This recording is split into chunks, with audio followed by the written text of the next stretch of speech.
रमैया चाची ने बहू सुखना को घर के अंदर रहकर घर के काम निपटा लेने और स्नान ध्यान कर लेने को कहते हुए घर से बाहर निकली और दरवाजा बंद करके ताला लगाया और जानवरों के लिए चारा लेने चली गई। ताला बंद रहने से उसकी अनुपस्थिति में किसी के उधर आने की उम्मीद खत्म हो जाती थी। पिछले दिनों जब वह बाहर चारा लेने गई थी और सुखना ने सांकल अंदर से बंद कर रखी थी, तब एक मनचले ने दरवाजा खटखटाकर कहा था, रमैया चाची को सांप ने काट लिया है भौजी।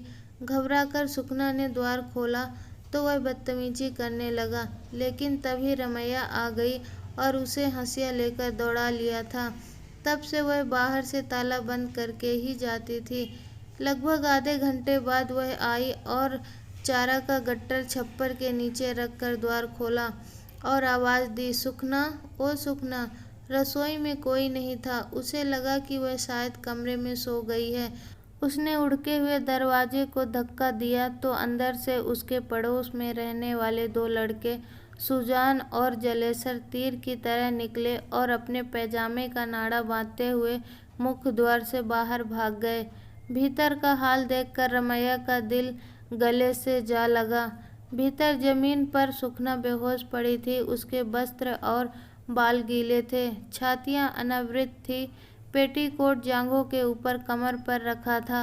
उसकी दोनों हाथों की कलाइयां रक्त रंजित थी, चूड़ियां टूटकर वहीं बिखरी हुई थी।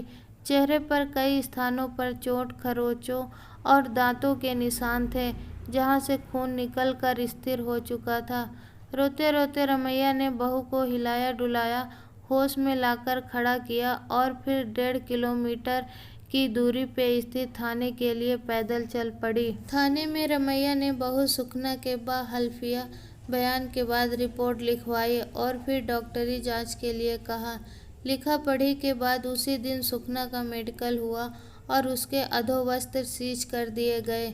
नामजद रिपोर्ट थी। पुलिसिया कार्रवाई हुई और दोनों अपराधी पकड़े गए।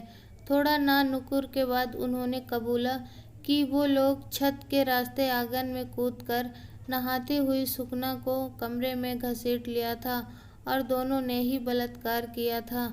अब शुरू हुई न्यायालय की दौड़। डॉक्टरी रिपोर्ट में बलात्कार की पुष्टि हो चुकी थी। साथ ही अधोवस्त्रों में मिले धब्बों का डीएनए दोनों अभियुक्तों से मिल रहा था। इतना सब कुछ होने पर भी विधवा रमैया के लिए बहुत आसान नहीं रहा। धनार्जन के लिए बेटा शंकर बाहर रहकर नौकरी कर रहा था। घटना के बाद गुमसुम सुखना को वह अपने साथ ले गया था। तिथि त्योहार में दोनों आते और मां के साथ समय बिताकर चले जाते। इधर जेल में बंद दोनों अपराधियों को जमानत नहीं मिल रही थी और उधर अपराधियों के घर वालों द्वारा रमैया को लगातार धमकियां मिल रही थी। रमैया न डरी और न टस से मस हुई। मुकदमे की हर तारीख को अदालत में हाजिर होती रही। सब्र और साहस का इम्तिहान तो देखिए। एक एक करके 11 लंबे साल निकल गए। इस बीच सुखना ने 2 बेटों और 1 बेटी को जन्म दिया।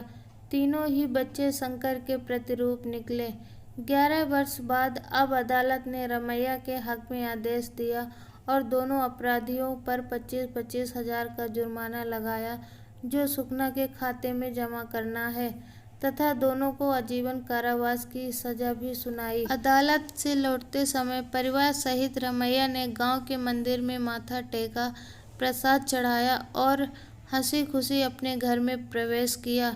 रात में शंकर ने निर्णय सुनाया, अम्मा, अब तक आपने बहुत जिद कर ली, अब यहाँ का काम समाप्त हुआ।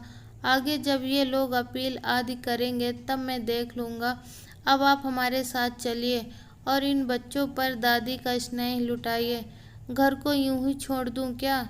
नहीं, ताला बंद करके चाबी प्रधान जी के यहाँ रख देते हैं।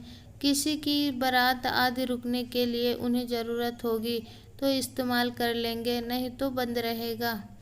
बढ़िया सोचा बेटे। ठीक है, सुबह चलती हूँ साथ तुम्हारे।